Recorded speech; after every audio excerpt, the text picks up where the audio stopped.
Hello, hello, hello! Andito na naman tayo sa Prayer Mountain. Isang maliit na cottage para mag-muning-muning at manalangin sa ating buhay. Ito po ang mensahe ng Diyos sa atin. I can do everything through Him who gives me strength. Itong context na to ay para sa atin para ma-achieve ang joy, peace, and content. Madalas to ginagamit ng mga athlete at sa mga taong tagumpay sa buhay. Kapatid, kung ikaw man ay meron na narating o wala man kang nagawa sa buhay, pero pwede mong ma-achieve ang peace, joy, and contentment.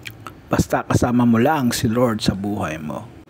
Tagumpay ka man o hindi sa buhay mo, God will give you strength and hope in your life. Laging tandaan, life is hard, but God is good. Swish!